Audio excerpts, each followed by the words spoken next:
ሰላም ሰላም ውድና የተከበራችሁ የዩቲዩብ ቻናል ቤተሰቦች እንዴት ናችሁ? ሰላም ናችሁ? እኔ እግዚአብሔር ይመስገን ሰላም ነኝ። እናንተም በያላችሁበት ቦታ ሰላም እንድትሆኑ ተስፋ አድርጋለሁ። ዛሬ ደግሞ ለየት ባለው መንገድ ነው የመጣሁላችሁ። አንድ በጣም አስተማሪና ደስ የሚል ጥላ የሚል ታሪክ ይዘላችሁ መጥቻለሁ። እስከ መጨረሻ አብራችን ቆዩ። ጥላ ክፍል 1። ሀይ ሰላም ናችሁ? ስሜ የማርያም እባላለሁ። የተወለድኩበት በ1993 ነሐሴ ወር ላይ ነው። አባቴ በሰፈሩ የተከበረ ቄስ ነበር። እኔም የቄስ ልጅ ናት መባልን ስለምፈራ አንገቴ ደፍቼ ነበር የሚሄደው። ግን እቤት ውስጥ በጣም በጥባጭ አዲስ ነገር መሞከር የምፈልግ ከቤቱ ውስጥ ወጣ ያለ ባህሪ ያለኝ አስቸጋሪ ልጅ ነበርኩ። አባቴ እንዲስተካከል ሁሌ ይመክረኝ ነበር። ትምህርት የጀመርኩት በጣም ዘግቼ ነው። ኬጂ አልገባሁም እና በ9 ዓመቴ 1ኛ ክፍል ገባሁ። ለትምህርት ፍቅር አልነበረኝም፣ ግን የእንግሊዝኛ ትምህርት እወድ ነበር። ትዝ ይለኛል 7ኛ ክፍል እያሉ ከመምህራችን ጋር በእንግሊዝኛ ድራማ አቅርብ ነበር። በዛ ምክንያት አስተማሪያችን በጣም ይወደኝ ነበር። ሙሉ ቤተሰቡ በቅብጠቴ ምክንያት አይቀርቡኝም ነበር። እኔም ግድ አይሰጠኝም። አንድ ቀን በስርዓቱ አውርቻቸው አላውቅም፣ ግን እያስቡልኝ ነበር። ሁልጊዜ ቤተ ክርስቲያን እንሄድ ሲሉኝ ሰበብ እየፈለኩ እቀራለሁ። ነገሩ የተበላሸው የ10ኛ ክፍል ማትሪክ ስወድቅ ነው። የሚገርማችሁ የወደቅኩት በ4 ነጥብ ነበር። መውደቄን ሲሰሙ እናቴና ወንድሜ የጠበቁት ነገር ስለሆነ አልገረማቸውም። ከልጅነት ጀምሮ ይመክረኝ የነበረው አባቴ ግን በጣም እንዳዘነብኝ ነገረኝ። እኔ ግን የራሴ ጉዳይ ብማር ምን ይጠቅመኛል ብዬ ጥየው ሄድኩ። ከ8ኛ ጀምሮ እስከ ዛሬ ድረስ አብራኝ ያለች መሲ የምትባል ጓደኛ አለችኝ። የፕሮቴስታንት ሃይማኖት ተከታይ ናት። ከኔ በላይ ቀበጥ ነች። አንዳንድ ጊዜ በሃይማኖት ጉዳይ እንጣላ ነበር። እውነት ለመናገር ስለ ሃይማኖቴ ምንም አላውቅም። የቄስ ልጅ ከሚለው ስያሜ ውጭ ምንም አላውቅም ነበር። የሆነ ቀን አባቴ የገብርኤል ማህበር ደርሶት ቤት ሰው የማህበሩ አባላት ተሰብስበው ነበር። እነሱን ሰላም ላለማለት ሳይደወልልኝ ስልክ ሄሎ እያልኩ ስወጣ የትምህርት ቤት ጓደኛዬ ደውሎ አዋረደኝ። ለካ ረስቸው ድምፁን አላጠፋሁትም። ቀና ስል ሁሉም እያፈጠጡብኝ ነበር። አባቴ በህፍረት አንገቱን ሲደፋ አየሁት። እየሮጥኩ ወጥቼ ስልኩን አንስቼ አፈር ብላ ቆሻሻ ብዬ ስልኩን ዘጋሁት። ማታ ላይ አባቴ ወደ እኔ ሲመጣ አንገቴን ደፋሁ። ከልጅነት ጀምሮ ለዓመታት ጸባይሽን አስተካኪ ብዬሽ ነበር። አንቺ ግን ባሰብሽ አዋረድሽን። ደስ ይበልሽ። በዚሁ ከቀጠልሽ ራስሽንም ታጫለሽ።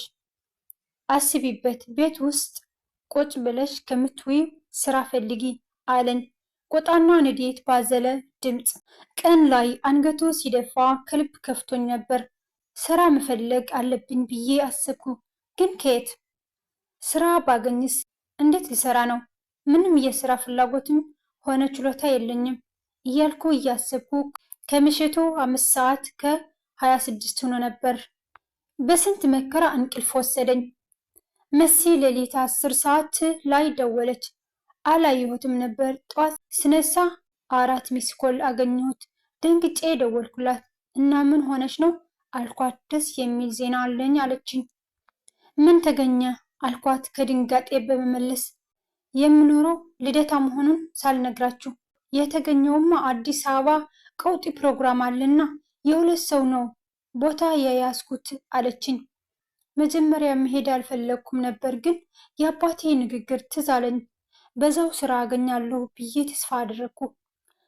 ማትሪክ ሁለታችንም ከወደቅን ጀምሮ ለዓመት ከ9 ወር ሙሉ ምንም ሳልሰራ ዝም ብዬ ቤት ውስጥ ነው የቆየሁት እና ሳስበው አባት ያለው ልክ እንደሆነ ተሰማኝ። በነገራችን ላይ መሲ የሁሉም ሱስ ተጠቂ ናት። ሲጋራ ካላጨሰች ያንቀጠቅጣታል። የስጋ ጥብስ ብይ ከምትባል ጫት ቤት ብትወስዳት ደስ ይላታል። በእርግጥ መጠጥ ትንሽ እጠጣለሁ፣ ግን እንደ መሳ አይደለሁም ነበር። እኔ አንድ ሲንግል ሳልጨርስ 3 ወይ 4 ትጨርሳለች። ሻት ማድረግ ትወዳለች። በዚህ ምክንያት አባቴም እናቴም ከእሷ ጋር ሲሆን ደስ አይላቸውም። እናም ትንሽ ካሰብኩ በኋላ ግን ፕሮግራሙ ምንድን ነው አልኳት። ሰርፕራይዝ ነው አለችኝና መነሻ ሰዓትና ቦታ አውርተን ስልኩን ዘጋሁት። ወዲያው እናቴ ጋር ሂጄ ነገ የመሲ ልደት ነው፣ ብር ያስፈልገኛል ስላት ከትክት ብላ ሳቀችብኝና በአመት 2 ነው የምታከብርላት አለችኝ። ለካ ከዚህ በፊት ለልደት ብዬ ብር ተቀብያት ነበር። ከዛ ተናድጄ የለኝም አትይኝም ቢያት ሄድኩት። እናም ቁርስ በላልቼ መሲ ጋ ሄድኩ። ቤት ስደርስ ቤቱ ዝርክርክ ብሎ መሬቱ እንዳለ የለውዝ ገለባ እና የጫት ቅጠል ነው። ቤቱ አንድ ክፍል ናት። የመሲ ቤተሰቦች የሚኖሩት እስራኤል ሀገር ነው። እናቷ የ1 ዓመት ከ8 ወር ህፃን ያለች ነው የሞተችው። አባቷና የ2 ዓመት ታላቅ ወንድሟ አብረዋት ስለማይኖሩ ይቸግራታል እያሉ ዝም ብለው ነው ብር የሚልኩላት። ችግሩን ለሱስ ማስታገሻ ነው የምትጨርሰው። ገና የ16 ዓመት ልጅ እያለች ነው ብቻዋን መኖር የጀመረችው። ብቸኝነቷን የምትረሳ በሱስ ነው። በነገራችን ላይ መሲም በሃይማኖቷ ያን ያክል አይደለችም። ቤቱን የተከራየላት አጎቷ ነው። ሃይማኖትን ያስያዛት የሆነ ቀን ትመጣና ትከራከራኛለች። ያው እንደነገርኳችሁ በሃይማኖቴም ብዙ ስላልሆንኩ የክርክር አቅም አጣሁ። ወደ ወሬው ልመለስና የዛችን አንድ ክፍል ቤት መዝረክረክ ተመልክቼ ስጨርስ ምንድን ነው አንቺ አልኳት በደከመ ድምፅ። ምን ነው አለችኝ። አይ ምንም ብዬ መሬት የተነጠፈውን ፍራሽ ላይ ቁጭ አልኩት። ስምኝ መሲ፣ የነገውን ፕሮግራም አልሄድም አልኳት። እንዴ ለምን አለችኝ ኮስተር ብላ። እንደምታውቂው ልብስ የሚገዛልኝ አባቴ ነው። ስለዚህ ቀሚሶቼን ታውቂያቸው የለ አልኳት። አባቴ ቄስ ስለሆነ ረጅም የቀሚስ ብቻ ነው የሚገዛልኝ። ባክሽ አትጨነቂ፣ ከኔ ልብሶች ምረጪ አለችኝና ጭግ ላይ ወደ ተቀመጠ ትልቅ ሻንጣ ጠቆመችኝ። የሚላክላትን ብር ከሱስ በተጨማሪ ለልብስ ነው የምታውለው። የሚገራርም አጫጭር ቀሚስና ቁምጣዎች አሏት። ፈገግ ብዬ በጫት የተሞላውን ጉንጫዋን ስሜ ወደ ሻንጣው ሄድኩና ሙሉውን ከፍቼ ልብስ መምረጥ ጀመርኩኝ። እውነቱን ለመናገር በጣም የሚያምር ልብስ አላት። ብዙ ከመረጥኩ በኋላ አንድ አጭር የሚያምር ቀሚስ መረጥኩኝ። በሰውነት አልታማም። ትምህርት ቤት እያለን በአቋሜ ምክንያት ወንዶች አይፋቱኝም ነበር፣ ግን ቀበጥ በመሆን ለወንድ ፊት አልሰጥም ነበር። መሲም ጫቷን በልታ ስትጨርስ እዛው ፍራሿ ላይ ጋደም አለች። ሌላም ችግር አለው እኮ አልኳት። ምንድን ነው አለችን በቀዘቀዘ ድምጿ። እናቴ ብር አልሰጥም አለችኝ። አባቴ መጠየቅ አልችልም አልኳት። በለሆሳስ ለትንሽ ደቂቃ ዝም አለችኝ። ደብራት ነው ብዬ ተዩ በቃ እቀራለሁ አታስቢ አልኳት። አሁንም ዝም አለች።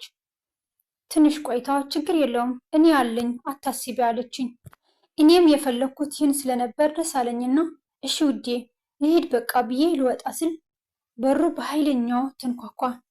ለነገሩ ለተደበደበልበል እንጂ ልቤኩ ብላ ደንግጬ ሳያት መሲ ምንም እንዳልተፈጠረ እንደዛው ለጥ እንዳለችው ክፈቺ አለችኝ። በድንጋጤ ልቤ ስትመታ በእጄ ደግፌ በሩን ስከፍተው የሆነ የሚያስፈራ ሰውዬ ፀጉሩን ተሰርቶ እንደ ሴት አስይዞ በቀኝ እጁና በወገቡ መሃል በሁለት ፌስታል የታሸገ ጫት፣ በግራ በኩል ደግሞ ሙሉ እሽግ ኮካ ይዞ ብጭቅጭቅ ከማለቱ የተነሳ ይቅር ይበለኝ እንጂ ችግረኛ ነው የሚመስለው። በሩን ስከፍተው አላየኝም መሰለኝ።